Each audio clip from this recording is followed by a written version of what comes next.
जी के याद करें और उनका का हम याद करनी है अपना तरीका से जो श्रद्धा भाव हमारा दिल में बा वो भाव से हम गणेश जी के याद करनी है। देखी गा भाव लगना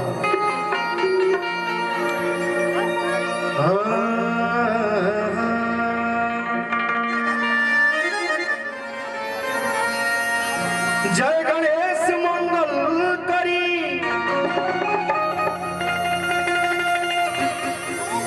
चाचा और विघ्न हरी गणराज जी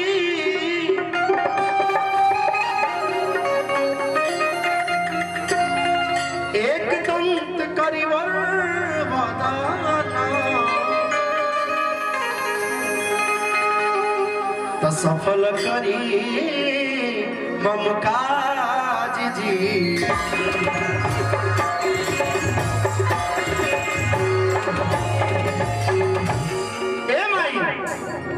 तो बाबा के खातिर एगो हम मंत्र के उच्चार करनी है जौन हमारा आवेला, लेकिन विद्यादानी माता सरस्वती तोहरो खातिर कुछ बा हमारा दिल में। देखी का कहत रही कि सरदा भवानी रख सभा बीच पानी, कि सरदा भवानी रख सभा पानी और दोनों हाथ जोड़ परी मैया हो मैया,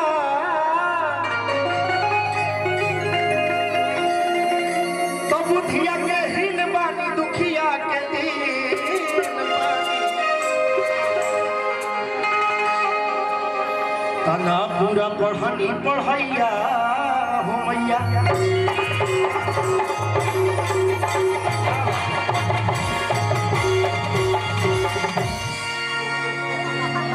गुरु ब्रह्मा गुरु विष्णु, आज सावन के महाशिवरात्रि है। प्रेम से बोले शिवाला के शिव जी की। सब आप सबके आशीर्वाद हो भैया। गुरु ब्रह्मा गुरु विष्णु,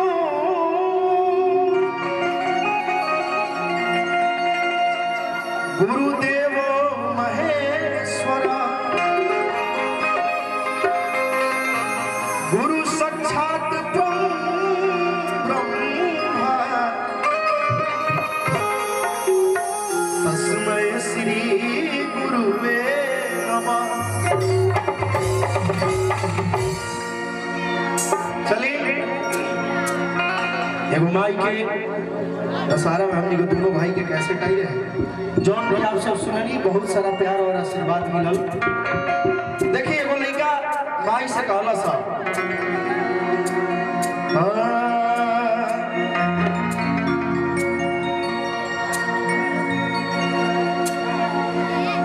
कि स्वर्ग हो जाला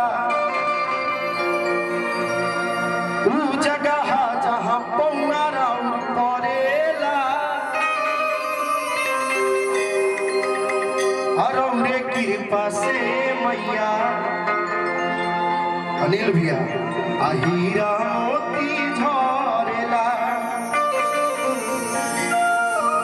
कहला सा लड़का कि स्वर्ग हो जाला ऊ जगह। प्रेम से बोली सच्चे दरबार की। आधा लोग जय कहता, आधा लोग भय कहता। तनी बढ़िया से उठाए तनी बुझाए के कि पोसावे में प्रोग्राम करते नहीं जाने के। सब कोई उठाए भैया, हमारा खातिर ना, भाई खातिर उठाओ, बाबा खातिर पर हाथ उठा लो। सब कोई जन समाज जे भी बात सब कोई हाथ उठा ले, माता बहन मौसी सब कोई उठा लेवे। प्रेम से बोली पोसवा के काली मैया की। क्या बात कि डुले लाना एक कहूं पतैया ए मैया राऊ अमर जी बिना।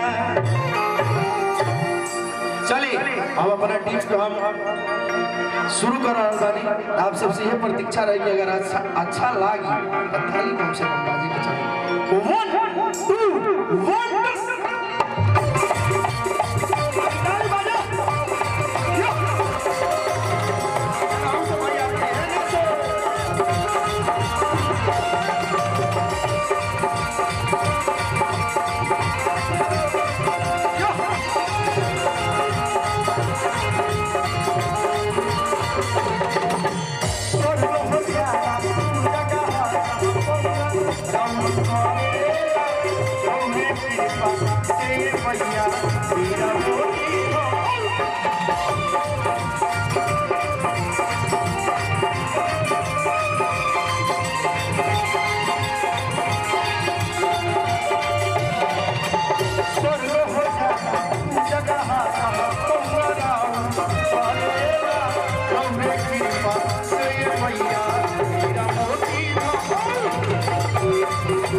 अच्छा लगा था भैया, अच्छा लगा था हो अल्लाह करो लो डोले लाना एक पतैया।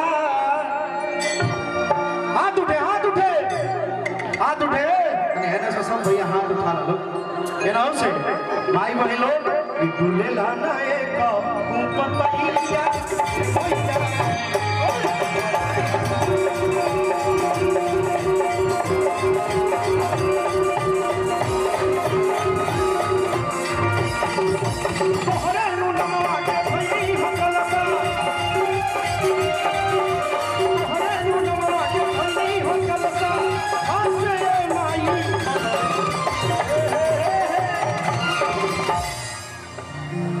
जीजा जी खूब अच्छा लगत कि तोहरे नमवा के धैनी हो कलसा कि खासे माई हो अगर परिस्थिति के अनुसार चलल जाए तनी ताली है से तूफा जितने से ताली बजा कि अगर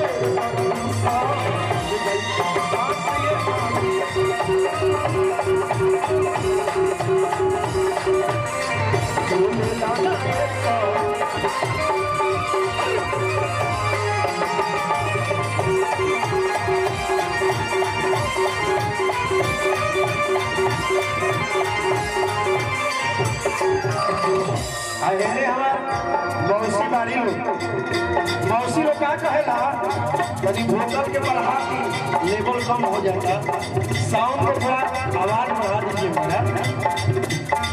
अरे मुझे कहीं बहुत ढेर के प्रोग्राम में तो चलिए तो कैसे कैसे करबो भोकल के मतलब समझो।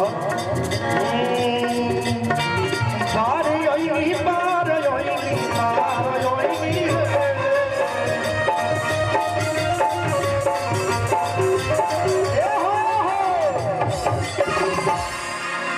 जब माई मौसी लोग जाला माई थे तो माई से कहेला कि अरे बार ओइनी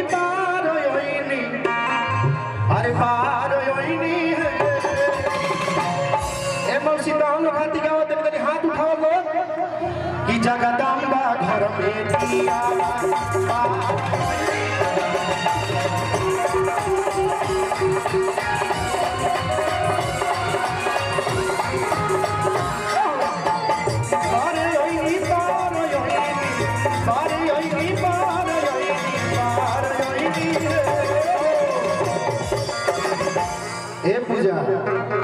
उन्हें बैठ जा आराम से बाबू।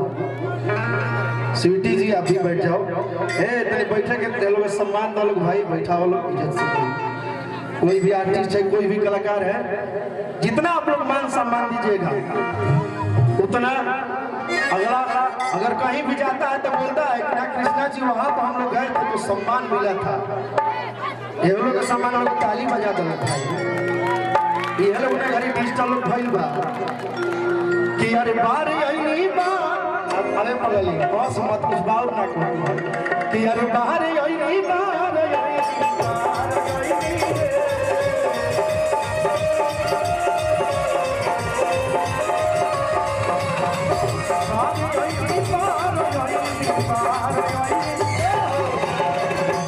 अब बुझाता है घोड़े का थल लड़ के जाएगा पड़ी तो हम से ताली ना बजी हाथ बोल कि जगदम्बा घर में